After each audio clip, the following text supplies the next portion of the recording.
Bonjour à toutes et à tous et merci d'être si nombreux et nombreuses connectés pour ce troisième webinaire de la deuxième saison des webinaires organisés par le GIWACAF qui concerne la préparation et la lutte contre les déversements d'hydrocarbures.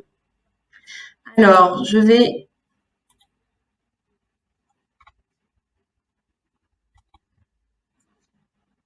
présenter Je vais commencer par, en attendant que les gens se connectent, présenter et introduire le webinaire. Donc tout d'abord, quelques détails techniques pour les participants. Vous avez sur votre écran, normalement à droite, un chat dans lequel vous pouvez poser des questions auxquelles nous tâcherons de répondre donc à la toute fin du webinaire, durant une séance de questions-réponses. Au-dessus de l'endroit où vous tapez votre message, vous pourrez trouver des documents et les présentations en PDF qui seront mises à votre disposition pour télécharger à la fin de chaque présentation. Et si vous avez des problèmes de connexion, vous pouvez vous reconnecter en appuyant sur le bouton rouge, se reconnecter en haut de votre écran. Donc après une première série de webinaires organisés l'an dernier sur les grands principes et le cadre général de la préparation et de la lutte contre les déversements d'hydrocarbures, d'ailleurs vous pouvez retrouver toutes ces vidéos en replay sur notre site internet. Cette deuxième série se concentre sur des sujets un peu plus spécifiques et techniques tout en restant abordable pour un public assez large. Donc aujourd'hui, le format est un petit peu changé par rapport aux deux premières séances. Pour couvrir le sujet des dispersants, nous avons une session d'1h15, donc 75 minutes, et un peu plus interactive avec l'utilisation de quiz. Pour celles et ceux qui n'auraient pas assisté à la première série de webinaires, comme je l'ai dit, et qui ne connaîtraient pas le GIWACAF, vous pouvez retrouver les webinaires en replay sur notre site internet. Mais je vais aussi également présenter très brièvement le projet avant d'introduire le webinaire du jour et les intervenants. Donc le projet GIWACAF, donc le GIWACAF en français c'est l'initiative mondiale pour l'Afrique occidentale, centrale et australe, a été créé en 2006 dans le cadre d'une initiative conjointe plus large appelée l'initiative mondiale. Et cette initiative est entre l'OMI, donc l'Organisation maritime internationale d'une part, et l'IPIECA, qui est l'association de l'industrie pétrolière et gazière pour l'amélioration des performances sociales et environnementales. Le but de l'initiative mondiale, mais plus précisément du GIWACAF, est de promouvoir la coopération entre les gouvernements et l'industrie dans l'esprit de la convention OPRC 90, qui est une convention clé pour la préparation et la lutte contre les déversements d'hydrocarbures et qui vous a été présentée lors des précédents webinaires, les webinaires 2 et 3, par exemple, de la saison 1. Le GIWACAF se concentre, lui, sur la côte atlantique de l'Afrique, comme vous pouvez le voir sur la carte, avec les 22 pays de la côte atlantique, de la Mauritanie à l'Afrique du Sud.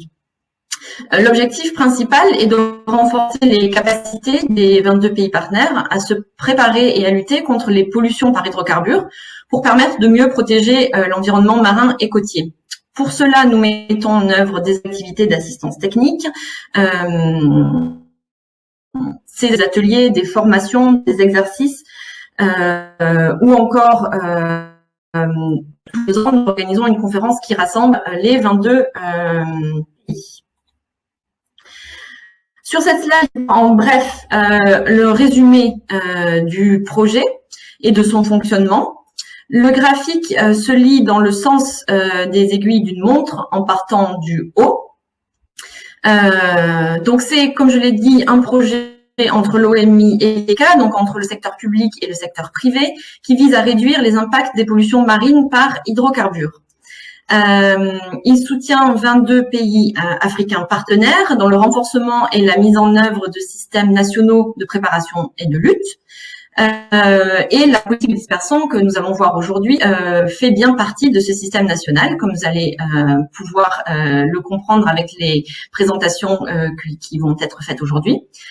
Le projet, par ailleurs, maintient un lien permanent avec les parties prenantes afin de fournir des solutions de renforcement de capacité adaptées aux besoins. Donc, notamment, nous sommes en lien avec les points focaux des gouvernements des 22 pays, dont la plupart suivent nos webinaires avec intérêt. mais aussi des experts internationaux qui mettent en œuvre les activités et dont nous allons aujourd'hui avoir les présentations. On organise donc des ateliers, des formations, des exercices et des conférences pour promouvoir une meilleure communication et coopération entre les gouvernements et le secteur privé. Et on encourage la ratification et la mise en œuvre des conventions internationales pertinentes de l'OMI, dont en particulier la convention OPRC 90. Cette deuxième saison des webinaires du GEWACAF s'appuie sur la première saison qui a été initiée l'année dernière, qui abordait les grands principes du cadre général de la préparation et de la lutte contre les déversements d'hydrocarbures. Et cette nouvelle série couvre des sujets plus spécifiques. Et aujourd'hui, nous allons nous concentrer sur l'utilisation de dispersants en cas de déversement d'hydrocarbures dans le milieu marin. Le prochain webinaire sur la protection de la faune sauvage aura lieu mi-juillet. Donc les objectifs de ce webinaire aujourd'hui sont de comprendre le mécanisme de dispersion, les conditions nécessaires et les méthodes d'application, donner une vue d'ensemble de l'utilisation et des limites des dispersants comme l'une des options disponibles en cas de déversement d'hydrocarbures en mer, et enfin de comprendre l'importance d'une politique nationale claire concernant l'utilisation des dispersants. Pour cela, nous avons avec nous aujourd'hui 3 intervenants, donc Julien Guillaumard du CEDRE et Gaël Bailly du CEPOL vont vous faire une présentation conjointe sur l'usage des dispersants comme technique de lutte contre une pollution maritime par hydrocarbures, en s'appuyant notamment sur les aspects techniques, stratégiques et opérationnels. Ça, c'est la première présentation. Et dans un second temps, nous aurons Yannick Autré de Total Energy qui reviendra sur l'usage de la dispersion chimique dans l'industrie pétrolière. Vous trouverez le programme dans les documents à télécharger mis à votre disposition par ma collègue Chloé Gondot, que vous ne pouvez pas voir, mais qui est derrière nous pour un appui technique et que je remercie chaleureusement. Et vous les trouverez donc dans le chat, dans un onglet au-dessus du chat. Et puis, si vous voulez revoir les webinaires ou trouver plus d'informations, vous pouvez bien sûr nous suivre sur notre site internet ou sur notre page LinkedIn. Mais sans plus tarder, je passe la parole à Julien Guillaumard du CEDRE et à Gaël Bailly pour la première présentation. Bonjour à tout le monde. Donc nous allons vous parler de l'usage des dispersants comme technique de lutte contre une pollution maritime par hydrocarbures avec des aspects techniques, stratégiques et opérationnels. Alors pourquoi utiliser les dispersants? Donc c'est principalement transférer le polluant de la surface vers la colonne d'eau, donc pour éviter que l'hydrocarbure n'arrive à la côte, réduire les déchets à traiter, donc en comparaison de la récupération. On compare souvent la dispersion à la récupération parce que ce sont les 2 techniques majeures utilisées en cas de pollution. Et le troisième point, c'est favoriser et accélérer les processus de dégradation du pétrole, sachant que sur ce point, on parle plutôt de l'intérêt de diluer la pollution dans le milieu, comme nous allons le voir plus tard, plutôt que de parler vraiment de dégradation. Le taux de dégradation d'un hydrocarbure, en général, dans les cas favorables, est de 50 à 60%. Donc, il n'y a jamais une disparition totale des hydrocarbures, c'est plutôt le principe de dilution dans le milieu qui s'applique. Alors, que sont les dispersants? Les dispersants sont des produits liquides constitués de mélanges de tensioactifs, de coupes pétrolières légères et de solvants. Alors, les molécules qui ont des caractères tensioactifs sont illustrées sur le slide. Elles ont une partie apolaire qui a de l'affinité pour l'huile et une partie polaire qui a de l'affinité pour l'eau. Donc, c'est cette particularité de ces molécules qui va expliquer leur mécanisme d'action. Alors, les dispersants, lorsqu'ils sont appliqués sur une nappe d'hydrocarbures, le côté hydrophobe qui a d'affinité pour l'huile va se mettre au contact de la nappe d'hydrocarbures et les molécules qui ont de l'affinité pour l'eau au contact de l'eau. Donc elles entirent petit à petit un volume d'hydrocarbures en le séparant du reste d'hydrocarbures et jusqu'à ce que ce soit complètement entouré et que l'on ait une formation d'une gouttelette d'hydrocarbures dans la colonne d'eau. Alors ce mécanisme ne se produit pas spontanément, il nécessite d'avoir de l'énergie, comme on va le voir sur le slide suivant.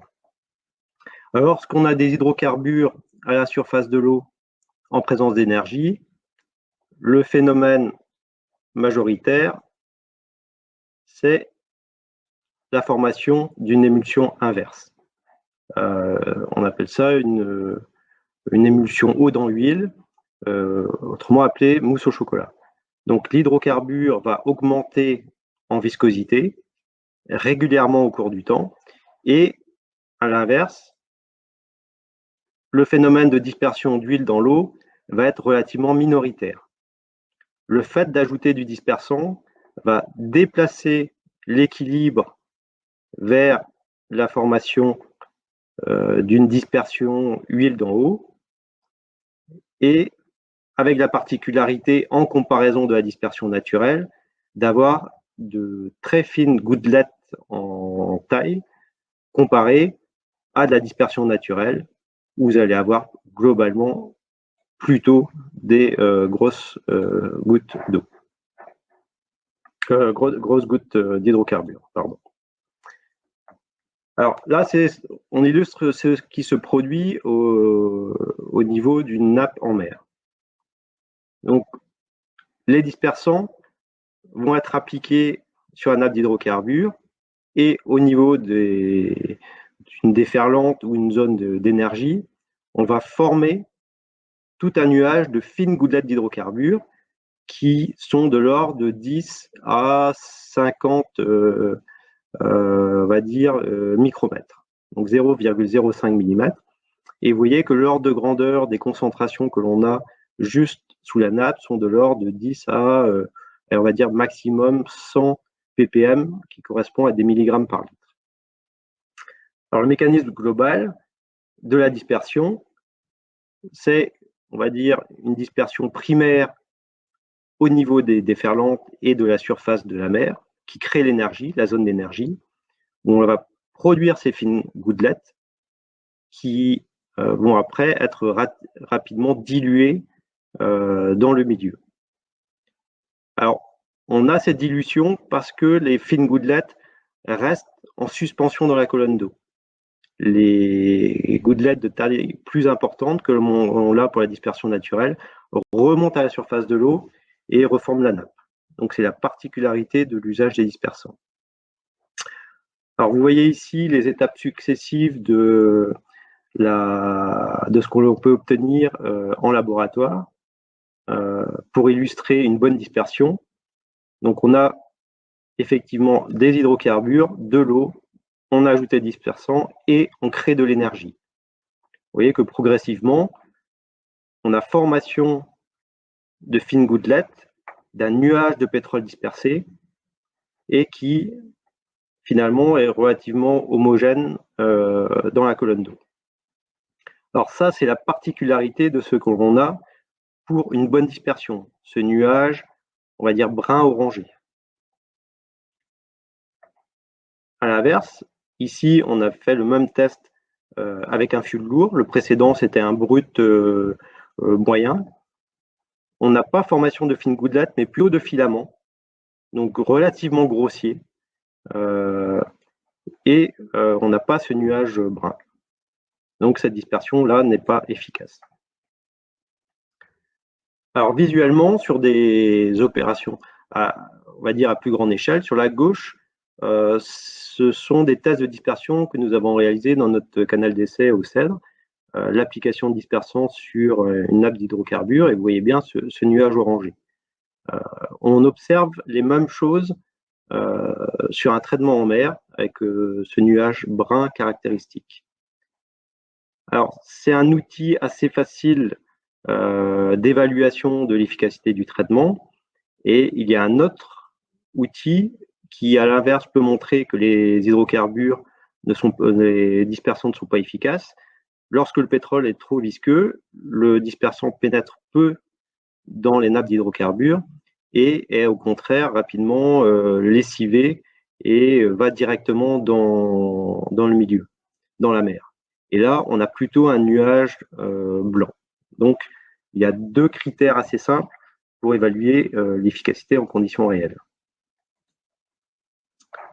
Alors, on ne peut pas utiliser n'importe quel produit et les différents pays dans le monde ont instauré des réglementations et des agréments de dispersants qui comprennent généralement une mesure d'efficacité, un contrôle de la toxicité et pour certains cas, dont la France, l'évaluation de la biodégradabilité. Alors, la biodégradabilité, ça peut être un test spécifique, mais bien souvent, c'est lié à la réglementation sur les produits chimiques et certains pays n'ont pas jugé nécessaire de définir un test particulier pour la biodégradabilité. Mais en tout cas, l'efficacité et la toxicité sont quasiment systématiquement testées quand il y a un agrément et l'efficacité dépend des procédures de test. Tous les pays n'ont pas les mêmes tests d'efficacité et n'ont pas également non plus toujours les mêmes tests de toxicité. Mais il est important en tout cas de contrôler la toxicité de ces produits qui sont, on va dire, répandus dans le milieu. À Rossen, nous avons une liste des dispersants qui ont été testés et validés et donc qui ont, on va dire, des performances minimales d'efficacité et des toxicités qui sont modérées et en tout cas contrôlées. Alors, ces dispersants ont une certaine durée de vie, en général de l'ordre de 5 ans. Alors, c'est la date de péremption qui est donnée par le fabricant. Il faut savoir que ces dates de péremption, on peut bien souvent aller au-delà. Au-delà de 10 ans, c'est assez classique si on est dans des bonnes conditions de stockage. Au-delà de la date de péremption, il faut bien sûr pas éliminer tout le stock qui a un certain coût et dont l'élimination a également un certain coût. Donc, on peut s'assurer de leur efficacité au-delà de la période de validité affichée par le fabricant et réaliser des contrôles d'efficacité. Et c'est ce que l'on effectue au CEDRE. Alors, comment les dispersants sont appliqués? Donc, ce sera développé par la suite par Gaël Bailly. Ça peut être par avion, par bateau, par avion, par hélicoptère. Donc, chaque moyen d'épandage a souvent l'avantage de ses inconvénients. Quand on peut faire du traitement plus précis, au plus près de la nappe et donc au plus près de l'eau, en général, on a des temps de prospection qui sont plus longs et donc on traite moins en surface. Et puis, les moyens à plus large échelle sont généralement moins précis. Alors, le taux d'application des dispersants est de l'ordre de 5 à 10%. Donc, ce n'est pas non plus nécessaire d'augmenter les quantités si on voit qu'on a un peu de mal si la dispersion n'est pas très efficace. Si le dispersant ne pénètre pas dans les hydrocarbures, ce n'est pas parce qu'on en rajoutera plus que ça pénétrera mieux.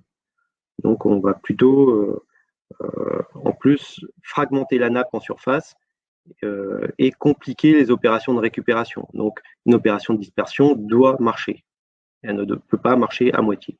Et donc, il est important aussi que le dispersant soit bien appliqué avec une taille de goutte suffisamment fine pour qu'on fasse un nuage de dispersant qui pénètre bien dans les nappes d'hydrocarbures.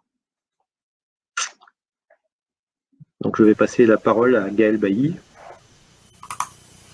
Et bonjour à tous. Après avoir vu le fonctionnement des dispersants sur une nappe d'hydrocarbures, sur un hydrocarbure qui s'est déversé à la mer, il faut se poser la question de quand appliquer les dispersants par rapport à d'autres techniques de lutte, d'autres matériels, d'autres équipements qui permettraient de résorber la pollution. Donc on va faire un petit détour par l'alerte. L'alerte est dans un plan de gestion de crise. Les premières questions que l'on se pose et pour actionner les premiers leviers d'action pour lutter contre cette pollution, eh bien il faut savoir effectivement quel est cet hydrocarbure. C'est un des éléments essentiels. Là, je vous ai pris l'exemple de la fiche d'alerte initiale que l'on utilise avec les centres opérationnels en France, mais chaque pays a les siennes, mais je pense que régulièrement on va retrouver les mêmes premières questions, c'est-à-dire de quel type de pétrole, de quel type d'hydrocarbure il s'agit. Donc il y a parfois plus de difficultés à trouver vraiment ces caractéristiques précises, mais il faut vraiment avoir les grandes lignes très rapidement, et puis également avoir les infos, prendre tout de suite les infos, dans quel environnement se situe-t-on, quelle est la météo, quel est l'état de la mer, la température de l'eau, même les prévisions météorologiques dans la journée, dans les 2 jours qui viennent, et également s'intéresser à la géographie du lieu, c'est-à-dire est-ce qu'on a des récifs à proximité, des mangroves, des plages, des rochers, des installations industrielles. Enfin, voilà, il faut tout de suite avoir cette cartographie initiale de où ça se trouve et de quel pétrole pollue. Donc on continue le petit détour. Je m'appuie, j'espère que vous voudrez bien m'en excuser, sur l'exemple français avec les outils que je connais. Le petit détour par le plan d'urgence maritime. Donc en France, en fait, c'est plus un plan, c'est-à-dire qu'il ne se déclenche plus. Il n'y a pas un déclenchement d'un plan à un instant T. Il y a un dispositif d'organisation de la réponse. Ce dispositif étant actif en permanence. C'est ce qui est précisé sur la planche, c'est-à-dire que c'est un dispositif qui fonctionne de manière permanente avec des centres opérationnels qui sont armés, qui ont des personnels, certains centres opérationnels H24, 7 jours sur 7, donc ils peuvent très rapidement faire une première photo de la situation, rechercher les premiers éléments et activer les premières chaînes d'alerte, puisqu'une fois de plus, ce dispositif est permanent. Ensuite, avec cette organisation, eh bien, on décline ce qu'on appelle un système de gestion d'incidents, ou ICS. Vous avez certainement vu cet acronyme dans différentes documentations de l'OIM. La particularité également dans ce dispositif Orsec maritime, donc d'organisation de la réponse maritime en France, c'est que par façade maritime, on a un seul chef, donc le préfet maritime. C'est un préfet, donc il y a des autorités, des compétences administratives, et réglementaires, décisionnaires, et également c'est un marin, c'est un homme de mer. Il a eu une carrière en mer, donc il connaît aussi le sujet justement maritime. Et donc ses responsabilités dans le dispositif Orsec, il y en a plein d'autres, mais dans le dispositif Orsec, c'est non seulement le faire créer, le signer par arrêté, donc c'est vraiment un acte d'autorité, et puis le diriger, c'est-à-dire diriger les fameuses opérations de secours, diriger toutes les chaînes fonctionnelles qui vont participer à la lutte contre la pollution. Donc, je reviens, un système permanent, actif en permanence, avec une chaîne d'alerte armée H24 et un seul chef, une tête qui prend les décisions finales.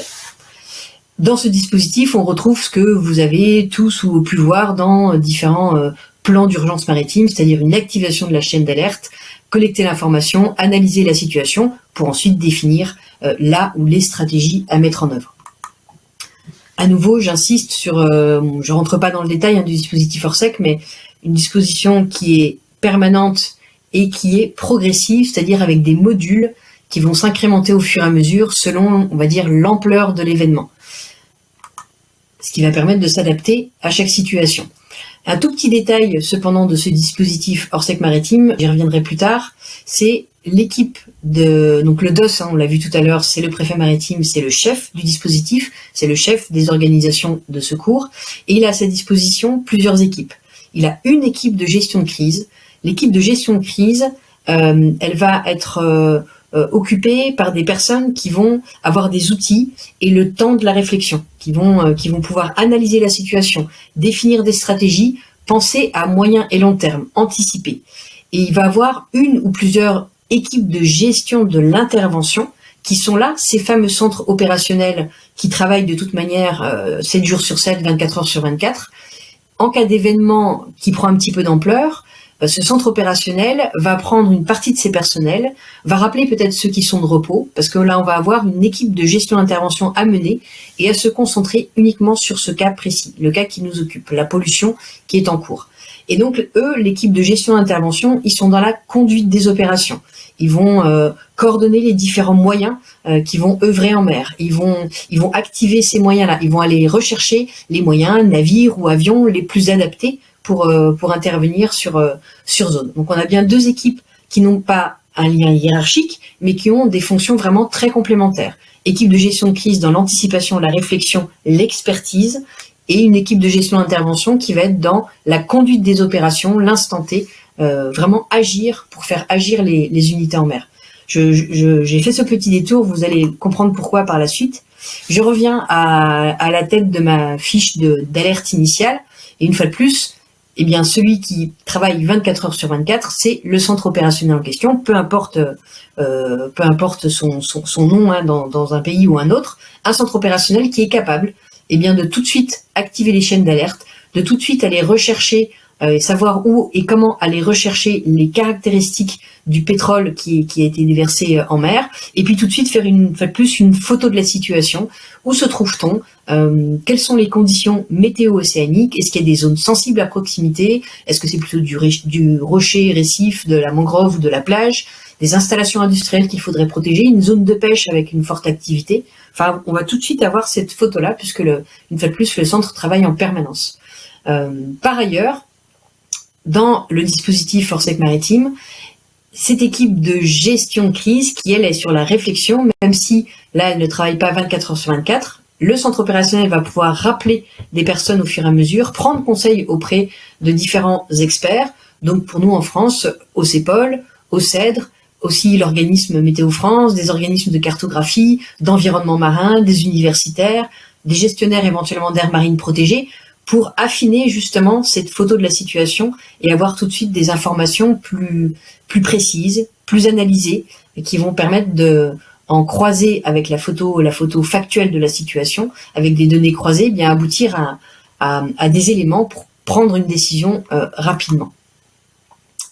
Je reviens à ma toute première question, c'était quand appliquer le dispersant? Eh bien, quand on est face à une pollution maritime par un déversement d'hydrocarbures, on a plusieurs options. Je vous propose là aussi un extrait de ce qu'on a dans nos fiches réflexes au CEPOL, dont justement agir sur le polluant de différentes manières. Hein. Soit on va le confiner pour tenter de le récupérer, soit on peut le chaluter, soit on peut le brasser, soit on peut ne rien faire parce que parfois on ne peut rien faire ou il n'est pas nécessaire de faire quelque chose, soit on peut disperser.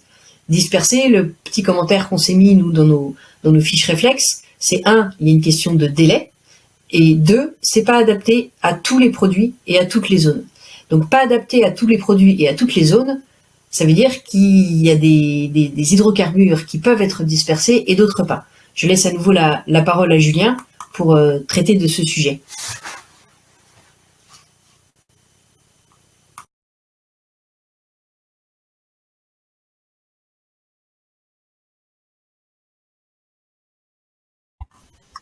Excusez-moi, je n'avais pas rallumé le micro. Alors, pour juger de la pertinence de la dispersion, il faut répondre à plusieurs questions. Et la première, c'est est-ce que la dispersion est possible? Alors, l'hydrocarbure est-il dispersible? Donc, cela va dépendre de ses caractéristiques physico-chimiques, de sa viscosité, ce qu'on va voir. De l'environnement et des conditions météo-océaniques, sont-elles favorables à l'action de dispersion? Et la faisabilité logistique est-elle acquise? Parce que comme on va le voir, il faut décider très rapidement de disperser et on ne peut pas organiser une logistique si ça n'a pas été anticipé. Alors, est-ce que l'hydrocarbure est dispersible d'un point de vue physico-chimique? La première caractéristique à regarder, c'est la viscosité du polluant. Alors là, je vais parler du polluant dans son état initial qui n'a pas évolué en mer. Alors, les hydrocarbures dispersibles ont des viscosités relativement faibles. Alors, en dessous de 500 centistoques, il n'y a pas de souci. ça peut se disperser sans problème. De 500 à 5000, en général, il y a de grandes chances que ce soit faisable.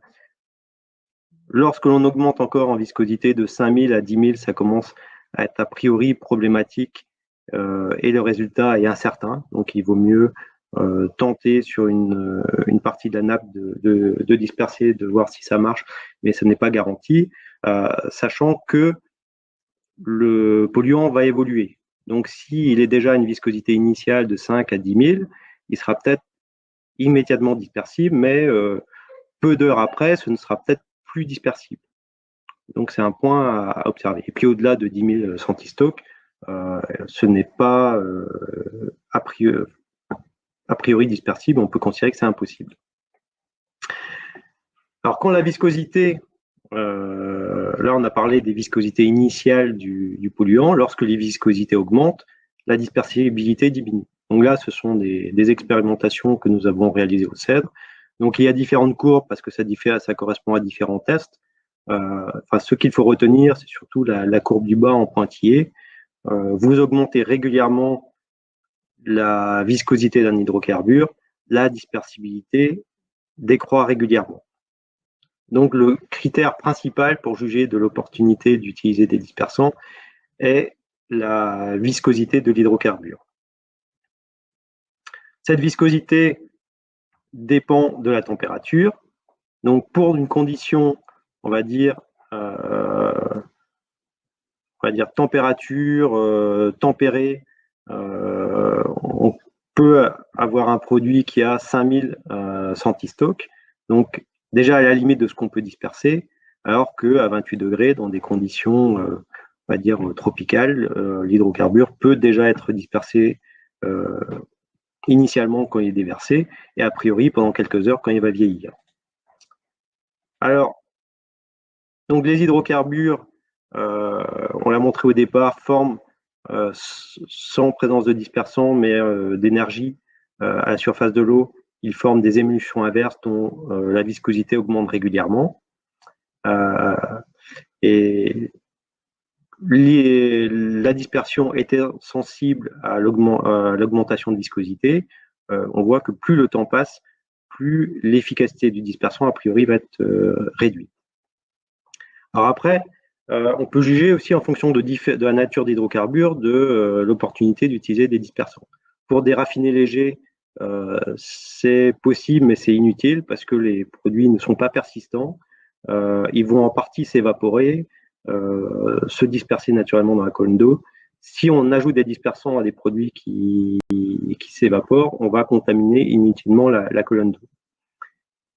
Comme on l'a vu pour des pétroles bruts ou des raffinés pas trop lourds, la dispersion est possible, mais il faut tenir compte du vieillissement en mer et de l'augmentation naturelle de viscosité de ces produits, et donc de la réduction du temps disponible pour appliquer le traitement. Et puis on a un cas particulier, donc ça il faut regarder, on va dire, surtout quand on a des pétroles bruts, il faut regarder en priorité ce point-là, c'est le point d'écoulement. C'est-à-dire au-delà de ce point d'écoulement, le produit sera fluide. En dessous du point d'écoulement, il sera, on va dire, dans un état quasi solide. Et là, la dispersion sera impossible si la température ambiante est inférieure au point d'écoulement. La dispersion ne sera pas efficace. Et ça peut se produire pour des produits même qui ont une viscosité, on va dire, modérée. On a vraiment, c'est un peu l'effet de la bougie qui passe d'un stade très fluide à solide. Alors, il faut de l'agitation, de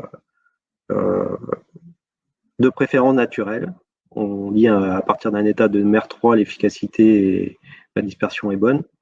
On peut générer artificiellement de l'agitation, mais ça a ses limites, parce que lorsqu'on arrête de l'agitation, le pétrole va bien souvent remonter, reformer une nappe, et ça va compliquer les opérations de récupération, où ça va augmenter le linéaire de littoral impacté. Alors, la dispersion est-elle possible en fonction de la géographie? Alors, en pleine mer, les possibilités de dilution sont énormes. On a vu que c'est surtout par la dilution que on réduit l'impact de la nappe d'hydrocarbures. Lorsque l'on approche des côtes, l'utilisation des dispersants peut générer un effet sur l'environnement, et donc elle peut être interdite, limitée ou soumise à autorisation.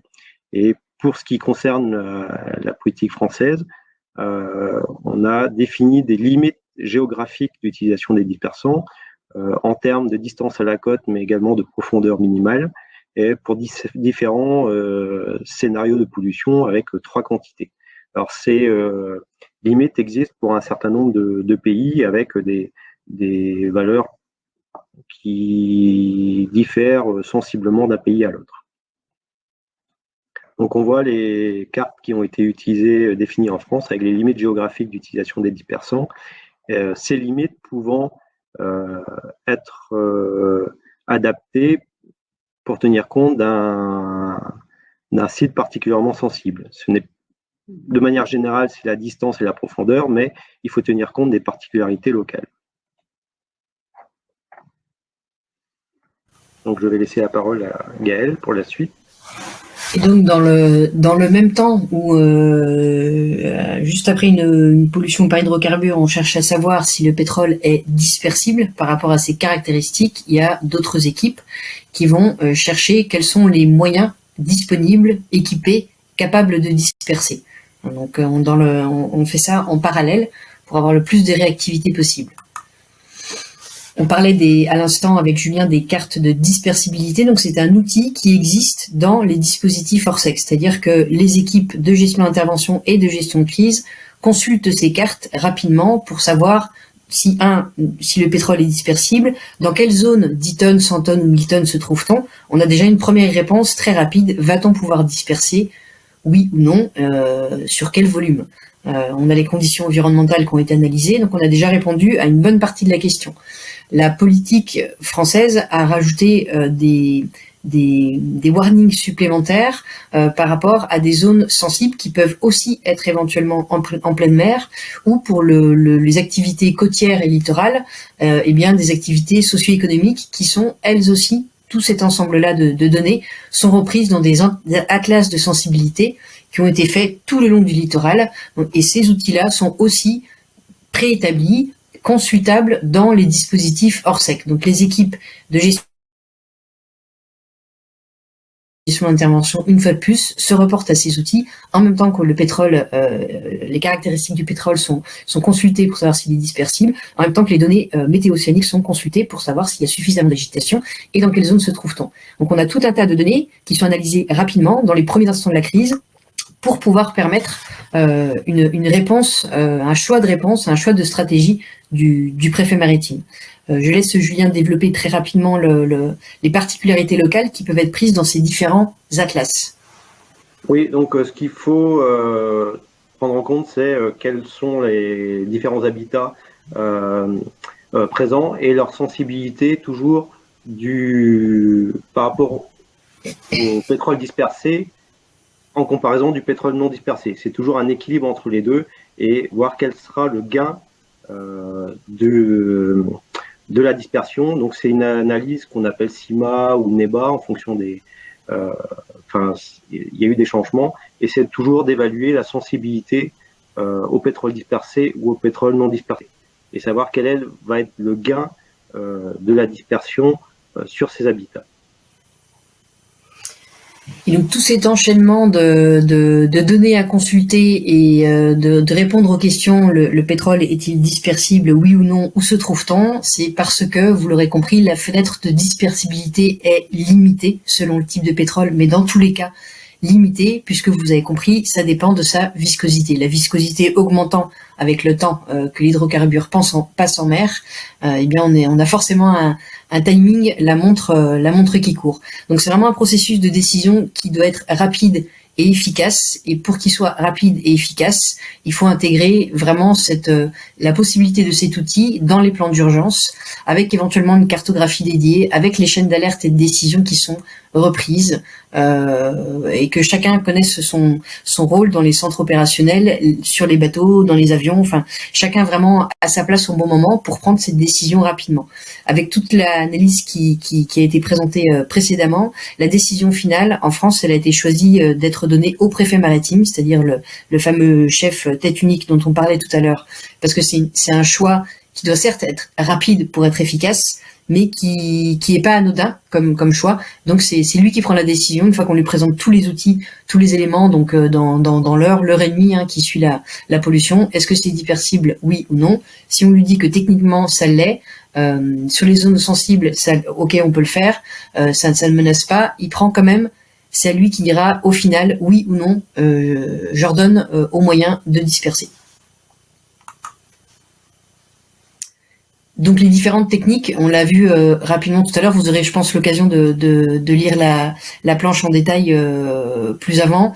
Technique de dispersion par bateau, en France on a fait le choix d'équiper nos navires spécialisés ou nos navires semi-spécialisés sans qu'ils aient besoin de repasser au port, c'est-à-dire qu'ils ont une cuve de dispersion à bord qui est régulièrement analysée, puisqu'elle est stockée à bord, et puis des rampes d'épandage ou des balais d'épandage de dispersion qui sont en permanence à bord. Donc le bateau, où qu'il se trouve, il peut rejoindre la zone sans avoir besoin de repasser au port. La technique de dispersion par avion, qui est légèrement différente, mais pas tant que cela, sur les conditions météo-océaniques. En France, on n'a plus en propre la capacité de dispersion aérienne. On a fait le choix d'un abonnement à la coopérative britannique OSRL, Oil Spill Response Limited, qui, elle, a des avions qui sont en alerte, et qui peuvent intervenir rapidement auprès des membres adhérents de la coopérative pour effectuer un épandage aérien de dispersant. Ça dépend bien sûr de la zone, de la quantité à disperser, de la rapidité d'intervention, enfin des éléments qui sont analysés, comme vous l'avez vu, dès les premiers instants de la crise. Donc en conclusion, je me lance, Julien, tu complètes si besoin. Une fois de plus, il y a vraiment des questions à se poser qui sont essentielles, qui sont bien séquencées.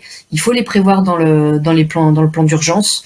Il faut se donner aussi des outils cartographiques ou autres, des bases de données de type de pétrole si on n'arrive pas à avoir tout de suite ces caractéristiques précises, mais au moins les grandes familles d'hydrocarbures pour savoir si la dispersion est possible ou pas, les conditions météo-océaniques, les conditions environnementales, les capacités logistiques, enfin tout ce qu'on a vu précédemment pour arriver à prendre une décision dans un tempo assez rapide, mais sans se tromper.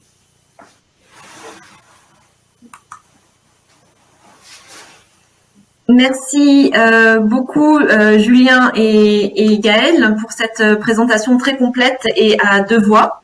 Alors maintenant, nous allons passer à un petit quiz pour nos participants que je mets en ligne. Donc vous allez trouver pour les participants en bas du chat, il y a un onglet, le quiz doit apparaître. Vous avez la question aussi sur la slide à l'écran. Donc la question à laquelle vous devez répondre, c'est: les dispersants permettent-ils de A, dissoudre les nappes de pétrole, B, fragmenter les nappes de pétrole en fines gouttelettes, C, accroître le taux de biodégradabilité du pétrole, ou D, accélérer l'évaporation? Donc je laisse quelques secondes, minutes aux participants pour trouver l'endroit du chat où le quiz apparaît. Donc c'est au-dessus de l'endroit où vous tapez votre message, vous avez un petit onglet avec le poll ou le quiz, la question, une seule bonne réponse. Donc, je laisse encore un peu de temps.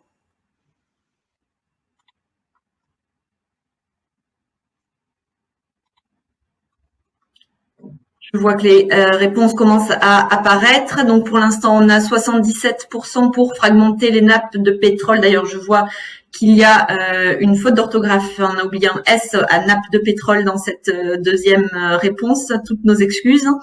Accroître 9% pour le taux de biodégradabilité, à 8% pour le taux de biodégradabilité.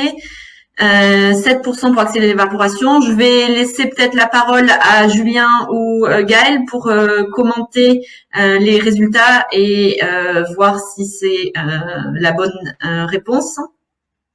Oui, bah, la bonne réponse, c'est bien fragmenter les nappes de pétrole en fines gouttelettes. Alors, on peut, des fois, par abus de langage, on dit on dissout les nappes, mais c'est pas de la dissolution, parce que c'est vraiment un phénomène physique où on transforme une nappe en fait à 2 dimensions à la surface de la mer. On la passe en 3 dimensions dans un volume, donc on n'est plus du tout dans la même notion. Donc on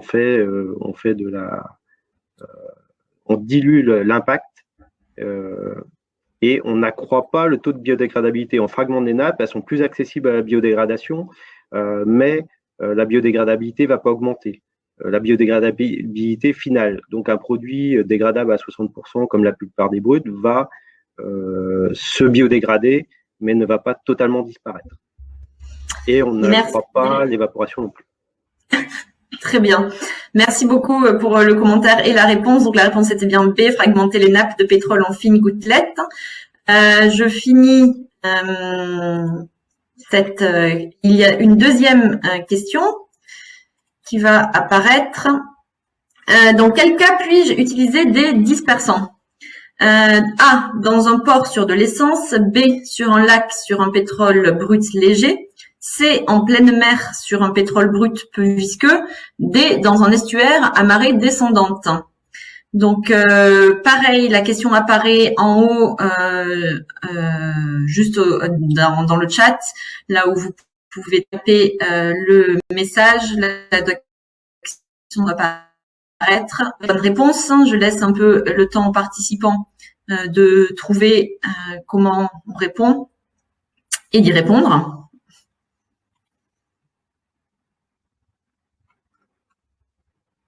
J'en profite pour dire que oui, en effet, les présentations sont mises à disposition en PDF aussi, sont téléchargeables dans un onglet au-dessus du chat, à côté de l'onglet sur les quiz. Je vois que ça ne bouge pas beaucoup. Est-ce que tout le monde a répondu? Je pense que on va dire que oui. Ça a l'air d'être très net pour la troisième, pour la réponse C. Julien ou Gaël, vous voulez commenter? C'est bien la réponse C. En pleine mer, on a de la dilution, et sur un pétrole brut peu visqueux, où le critère physico-chimique est atteint. Et dans un port, on est sur de l'essence. L'essence n'est pas persistante. On est près de la côte, comme dans un estuaire. Et sur un lac, c'est également un milieu où il y a peu de dilution et en général peu d'agitation. Très bien, merci beaucoup. Donc c'est la fin de ce quiz. Je passe maintenant la parole à Yannick Autré de Total Energy pour la deuxième présentation qui sera plus brève. Yannick.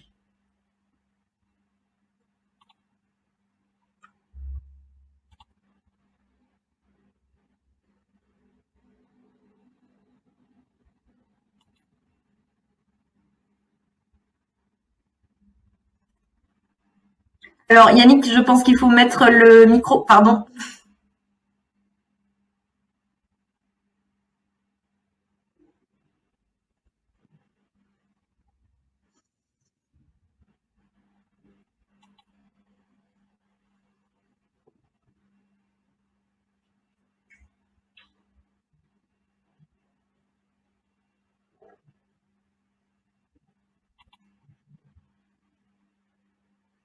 Je peux lancer la présentation. Je pense qu'on a un petit problème technique avec Yannick. On n'entend pas le son qu'on entendait très bien tout à l'heure pourtant.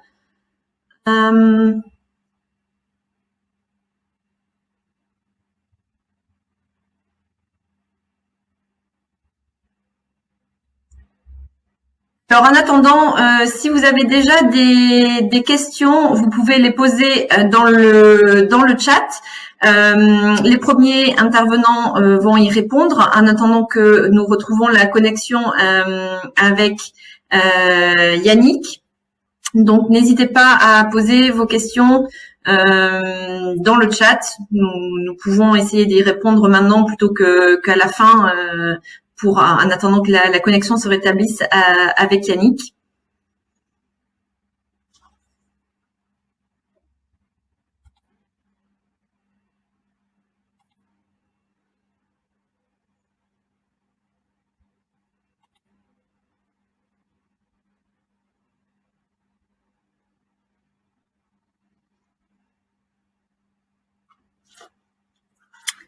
Alors, toujours pas.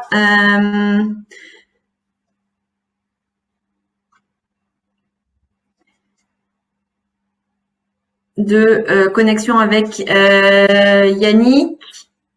N'hésitez pas à poser des questions dans le chat pour que Julien ou Gaël, les deux premiers experts, puissent y répondre en attendant.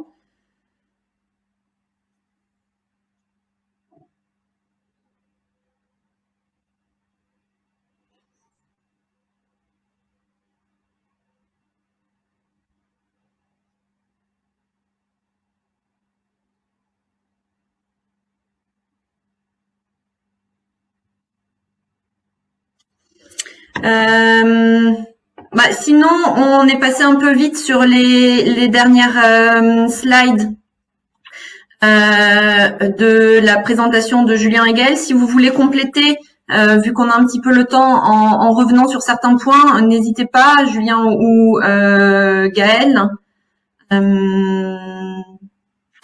Nous avons une question.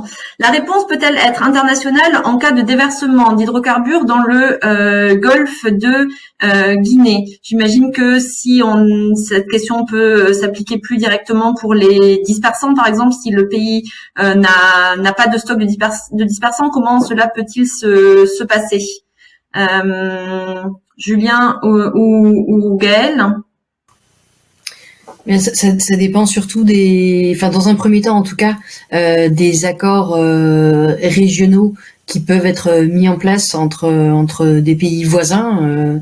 Je pense qu'il en existe plusieurs, en plus des accords internationaux, effectivement, dont les outils qui permettent aussi d'aider et d'appuyer la réponse en cas d'urgence, et pas seulement comme là aujourd'hui nous sommes ensemble pour discuter de ce sujet dispersant, mais il y a aussi des outils qui peuvent permettre d'actionner l'appui et l'assistance internationale en cas de besoin. Ce qu'on voit par exemple aujourd'hui au Sri Lanka, il y a bien toute une assistance internationale qui s'est mise en place pour aider sur différentes techniques qu'on n'a pas tous, et heureusement qu'on peut compléter et s'assister les uns les autres, oui. Après, dans le détail, j'avoue que je ne sais pas de quelle manière exactement ça pourrait se faire, mais ça se ferait certainement par les différents outils. Oui, tout à fait. La convention au PRC notamment encourage cela, la coopération internationale, notamment s'il y a des accords régionaux aussi. Et puis c'est bien de prévoir dans ces cas-là, dans les plans, par exemple nationaux d'intervention d'urgence, l'arrivée, les procédures de douane ou d'arrivée d'équipements et de personnel dans le pays. Nous avons une autre question. J'aurais juste complété que la coopération régionale, ce qui est très important, c'est la reconnaissance a priori mutuelle des produits pouvant être utilisés. Parce que si on a deux pays qui sont voisins et que dans un pays on ne peut pas utiliser les dispersants qui sont stockés dans le pays du voisin, la coopération montre ses limites. Donc il faut anticiper ce point-là aussi qui peut être réglementaire. Ce serait dommage d'avoir de l'aide d'un voisin, mais que réglementairement on ne puisse pas appliquer son produit. Tout à fait. Merci pour ce complément, Julien. Autre question en attendant. Comment caractériser rapidement les spécifications de l'hydrocarbure épandu? Envoyer les échantillons au CEDRE, aux laboratoires locaux ou autres? La dispersion, il faut réagir très vite, donc on n'a pas le temps de le faire. Alors, soit on a déjà étudié les hydrocarbures et ça peut être dans des plans d'intervention. Et si on n'a pas d'informations sur le comportement, son évolution, sa dispersibilité, c'est de passer par de la modélisation. Donc on va utiliser les caractéristiques initiales du pétrole, les rentrer dans un modèle et de voir comment il peut évoluer et a priori pendant combien de temps on peut disperser. Très bien, merci beaucoup. Je vois que Yannick nous a de nouveau rejoint. Est-ce que Yannick, le son marche maintenant? Bonjour, est-ce que vous m'entendez maintenant? Oui, très bien, parfait. Pas de souci, nous avons une petite séquence questions-réponses en attendant. Désolé pour ce problème de matériel au dernier moment. Pas de problème, ça arrive. On est ravis de vous avoir retrouvé. Alors, vous pouvez commencer la présentation. D'accord, donc bonjour à toutes et tous et merci à l'équipe du GIWACAF de m'avoir donné l'opportunité de participer à ce webinaire avec le CEDRE et le CEPOL, d'autant que mon rôle au sein de l'Oilspiel Group de l'IPIECA est en particulier de promouvoir, de m'assurer de la promotion et de la reconnaissance des initiatives mondiales et de leurs activités comme ces webinaires. Donc je vais vous présenter aujourd'hui l'usage de la dispersion chimique par l'industrie pétrolière. Donc très brièvement le sommaire de ma présentation. Je vais d'abord faire un focus sur la planification d'urgence contre les déversements d'hydrocarbures. Un petit point sur le NEBA-CIMA dont Julien parlait tout à l'heure, donc Net Environmental Benefit Analysis, appliqué aux dispersants, les différentes tactiques de dispersion chimique, le plan logique associé, et je vais illustrer ça sur un cas général d'une pollution majeure. Et enfin, j'insisterai sur l'importance du cadre réglementaire et législatif. Donc, la planification d'urgence contre les déversements d'hydrocarbures est un processus essentiel pour développer une réponse adaptée. Elle intègre notamment le contexte réglementaire, l'engagement des parties prenantes, l'élaboration des scénarios par niveau de tiers, l'élaboration des stratégies et tactiques de lutte, la préparation des plans de lutte et leur mise en œuvre via des formations et des exercices, et ensuite la revue de ces plans lorsque il nécessite d'être mis à jour. L'IPIECA et l'IOGP ont notamment publié et traduit de nombreux guides et documents associés, donc j'en ai mis quelques-uns à droite pour illustrer, et deux en particulier sont dédiés à l'usage sur les dispersants, donc l'application en surface et injection sous-marine.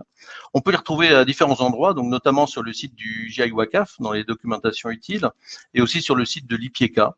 Et à noter que l'Oilspiel Group de l'IPIECA travaille en fait en permanence au maintien et à l'amélioration et à la diffusion de ces bonnes pratiques, travaux techniques, communication. Et actuellement, on travaille sur une infographie simple qui soit facilement accessible à toute personne qui serait amenée à utiliser des dispersants, notamment pour éviter les mauvais cas d'usage. Voilà. Donc, dans le cadre de cette préparation, l'évaluation par niveau tiers est importante.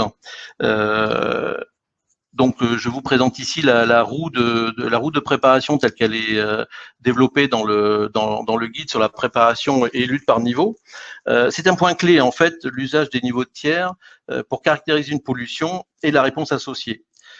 Donc ça va des tiers 1, les petites pollutions qu'on gère avec les moyens qui sont sur site, jusqu'au tiers 3, donc les pollutions majeures qui nécessitent en complément la mobilisation de moyens internationaux. Et cette roue de préparation tient compte de tous les composants clés de la réponse. Alors chaque secteur que vous voyez ici correspond à une composante à intégrer dans la préparation, donc dans le plan de lutte anti-pollution. Donc voilà, par exemple, un secteur donné. Et pour chaque secteur, en fait, chaque secteur comprend 3 tranches. Donc une tranche par niveau. Donc niveau 1, c'est le bleu-vert, niveau 2, c'est le vert, et niveau 3, c'est le bleu-ciel. Et en fait, ça correspond soit au niveau qu'on souhaite atteindre dans le domaine considéré, soit le niveau effectivement observé dans le domaine considéré. Et vous voyez que la dispersion chimique, en fait, qui a les deux secteurs ici en haut à droite, est un élément clé à considérer dans la préparation sous ses différentes formes pour le traitement des pollutions en mer. Voilà. Alors, ça s'intègre dans un arsenal complet de moyens de réponse en mer. Hein. Julien et Gaël en ont un peu parlé. Donc, il y a la remédiation naturelle, c'est-à-dire qu'on ne fait rien parce que la plupart du temps parce que toute intervention humaine causerait plus de mal que de bien, ou parce que ça ne le nécessite pas, et ça ferait plus de dégâts. Il y a le confinement-récupération, la dispersion chimique sous ses différentes formes, et également le brûlage in situ. Donc, comment est-ce qu'on choisit parmi ces techniques laquelle mettre en œuvre en premier ou laquelle mettre en œuvre de façon primaire? C'est le cœur de l'approche NEBA et des outils CIMA associés. Donc, ça permet de comparer les avantages et les inconvénients de chacune des techniques, y compris la technique qui consiste à, entre guillemets, à laisser les choses évoluer naturellement, et évaluer le bénéfice ou le risque d'utiliser telle ou telle technique. Alors, on compare d'abord de façon qualitative, puis ensuite semi-quantitative ou quantitative selon les données dont on peut disposer, de ses avantages et inconvénients. Et voilà. Donc, si on l'applique de façon qualitative aux dispersants, bon, il y a une certaine liste d'avantages, il y a une grande capacité et rapidité de mise en œuvre et de traitement, en particulier avec les avions. Elle dispose d'un plus grand éventail de conditions météorologiques. Elle élimine les hydrocarbures dans la colonne d'eau au fur et à mesure par biodégradation induite. Et comme le rappelait Julien, il y a une forte réduction de l'impact à la côte et des conséquences associées. Donc, les impacts, les dommages importants sur les zones sensibles et le nettoyage côtier massif est très long et qui génère des gros volumes de déchets. Ensuite, ça réduit le risque de vapeur nocive à proximité d'un déversement, et autant par sécurité pour les intervenants que par sécurité pour d'autres usagers de la mer qui pourraient être impactés. Et enfin, ça réduit les manipulations de matériel par rapport à d'autres techniques, là encore pour éviter des accidents pour les intervenants. Parmi les inconvénients qu'on liste régulièrement, le polluant n'est de fait pas récupéré par rapport au confinement récupération, évidemment. Il y a un transfert d'impact dans la colonne d'eau, depuis la surface de l'eau juste dans la colonne d'eau. Comme Julien Gall le rappelait, ça ne s'applique pas à tous les hydrocarbures ni partout. Et la technique a une fenêtre d'opportunité qui est limitée dans le temps et limitée à des hydrocarbures entre guillemets frais. Il y a aussi des impacts socio-économiques potentiels comme la pêche en haute mer. Enfin, sur la pêche en haute mer. Donc voilà. Donc comment est-ce qu'on utilise de façon opérationnelle ces différentes techniques?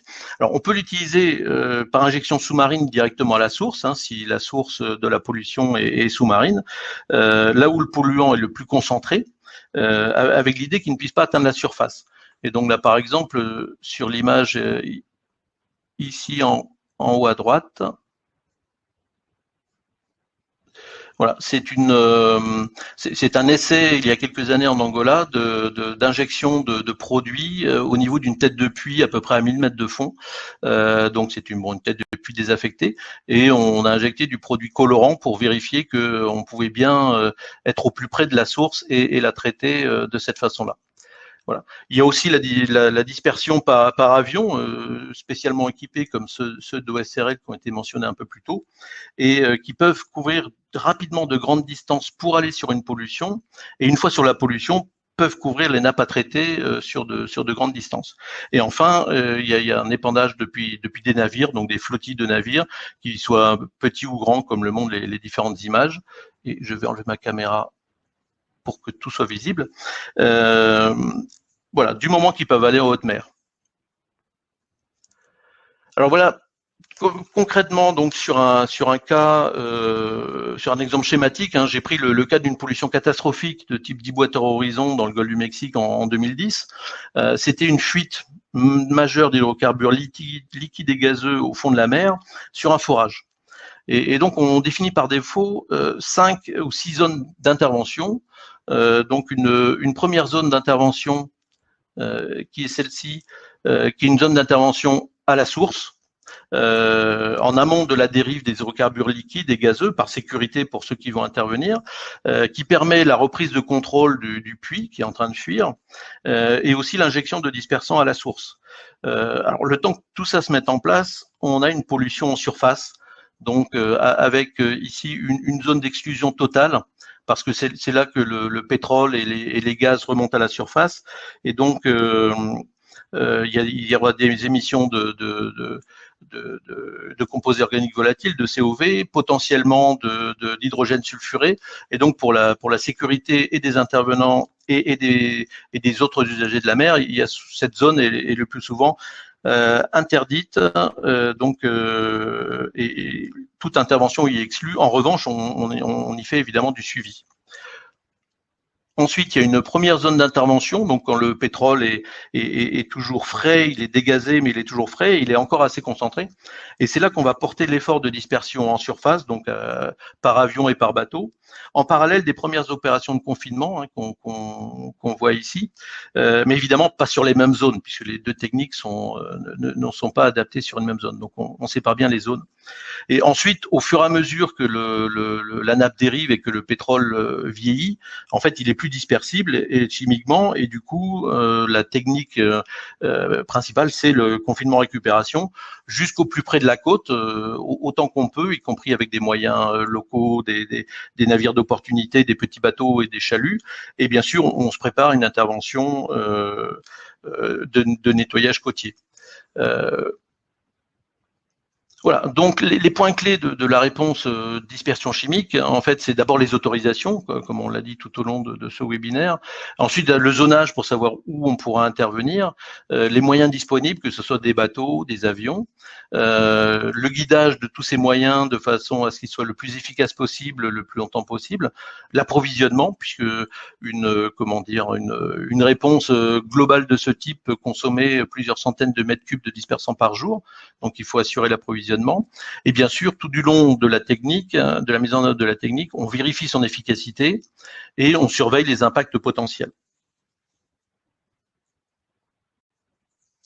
Alors, j'ai parlé de la logistique, en fait, elle est très importante parce que la mise en œuvre de la technique de dispersion chimique nécessite un gros effort de logistique. D'abord pour le prépositionnement d'un stock minimum pour les pollutions tiers 1, donc les petites pollutions, ou le démarrage d'une réponse à une pollution plus importante.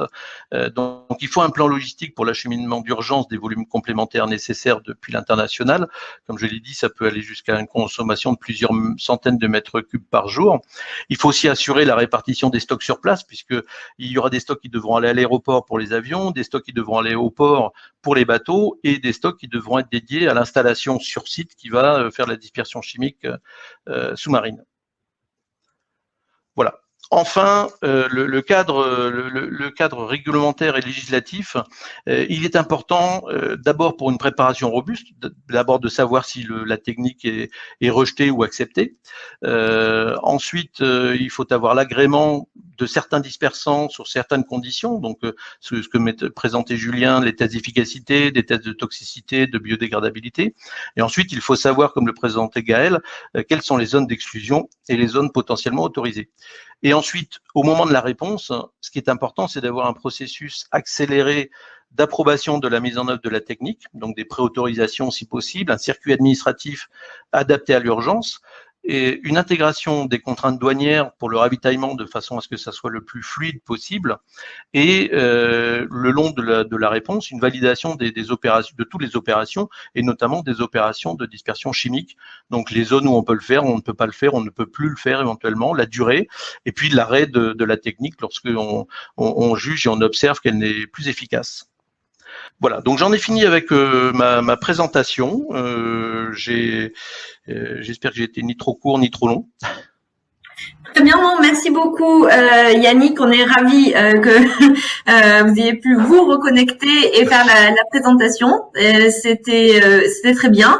Maintenant, je sais que vous avez aussi quelques questions à poser aux participants. Donc c'est le même principe que tout à l'heure. Je vais les afficher. Donc elle apparaît aussi sur la slide. Je l'affiche pour que les participants puissent participer. Donc le quiz apparaît au-dessus de l'endroit où on tape le message dans un petit onglet. Il faut cliquer dessus. Il y a une réponse possible. La question est la suivante. Quels dispersants chimiques peuvent être utilisés? Non, les dispersants chimiques, peuvent-ils être utilisés quel que soit le type d'hydrocarbure et son temps d'exposition aux éléments naturels, ou seulement sur des hydrocarbures ni trop légers, ni trop lourds et frais? Pour l'instant, l'audience est partagée, 50-50. Je laisse un peu plus de temps aux gens pour répondre. De nouveau 50-50, ça fluctue un petit peu. Ah, 66% pour la deuxième, 33% pour la première. Ah, l'audience penche plus maintenant pour la deuxième. 80%, plus de 80%. Je laisse encore quelques petites secondes et puis ouais, je pense que c'est bon. Yannick, petit commentaire? Oui, en fait, donc, les dispersants peuvent être utilisés, comme on l'a dit, seulement sur des hydrocarbures qui soient ni trop légers ni trop lourds, parce que c'est pas efficace sur les essences, par exemple, ça sera pas efficace, et sur les brutes trop lourds, les fuels très lourds, ça sera pas non plus efficace. Donc, c'est pas la peine d'utiliser cette technique. Et comme je le disais, c'est plutôt sur des dispersants frais, c'est-à-dire entre 12 et 72 heures en général. Alors ensuite, on vérifie que ça fonctionne ou que ça fonctionne pas, mais en fait, voilà, on a une fenêtre d'opportunité, ce qu'on appelle la fenêtre d'opportunité, qui est relativement courte et ça ne marche pas sur tous les types d'hydrocarbures. Très bien. Donc, les participants avaient majoritairement raison. Bravo. 84% avaient répondu cela. Une deuxième question que je vais mettre à disposition. Donc, les dispersants chimiques peuvent être utilisés sans aucune préparation dès que l'on peut s'en procurer parce qu'on est dans l'urgence, ou si la mise en œuvre de la technique a été correctement préparée dans le cadre d'une planification d'urgence contre les déversements d'hydrocarbures. Donc pareil, la question devrait s'afficher au-dessus de l'endroit où l'on tape le message, où il y a une seule réponse possible. J'attends un petit peu que les participants répondent. Pour l'instant, on est à 100% pour la deuxième question.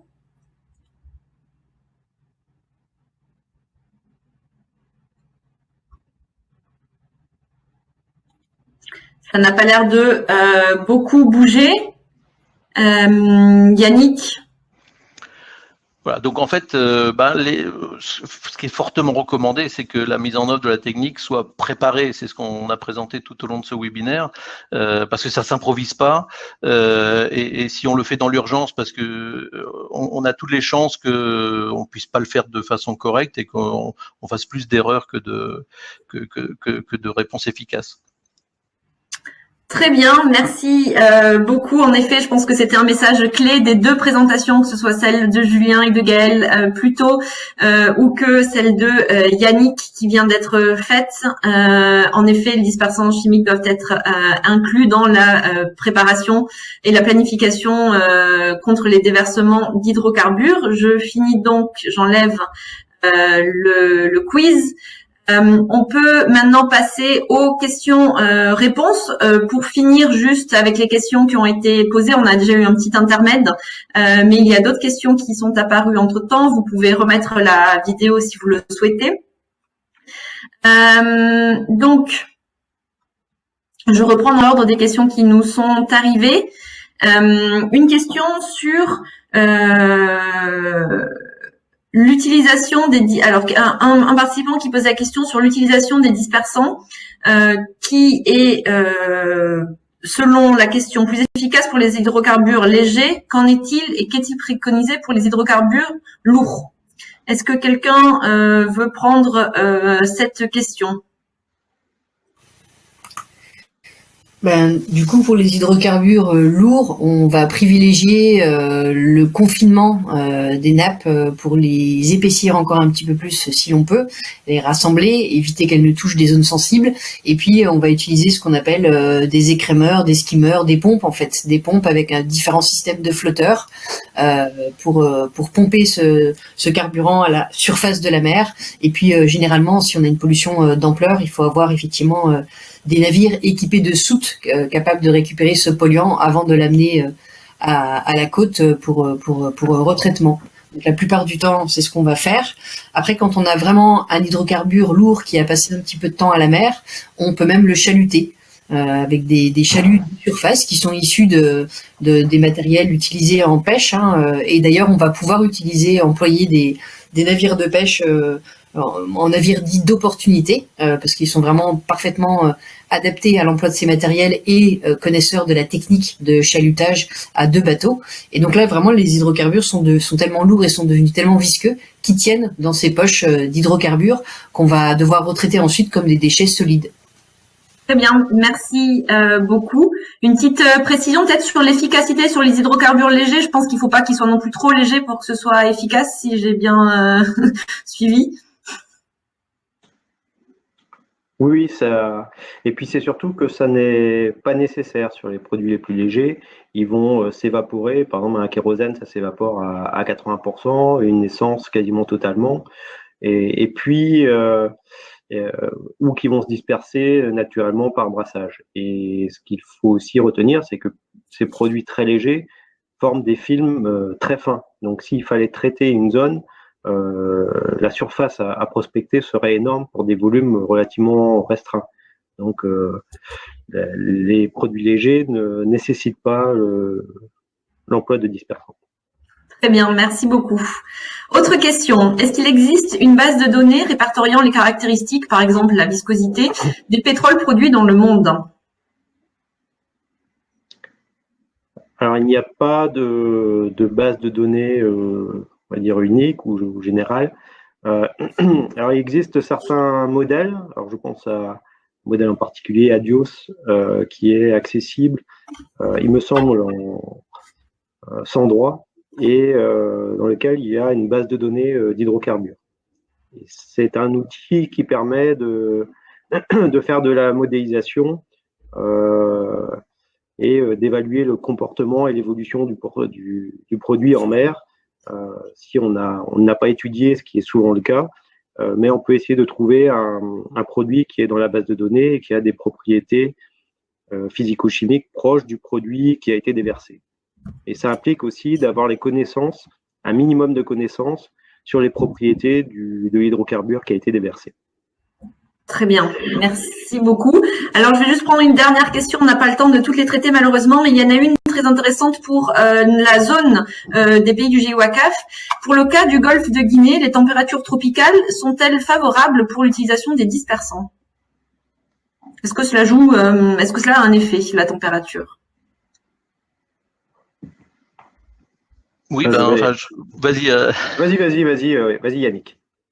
Non, je dirais que la température de l'eau, qui est à peu près de 25 degrés en moyenne, entre 20 et 25 degrés, oui, est favorable, puisque en fait, ça garde le pétrole, entre guillemets, frais plus longtemps, et donc ça permet d'espérer une efficacité de la technique un peu plus longue que si on opérait dans des mers froides ou tempérées.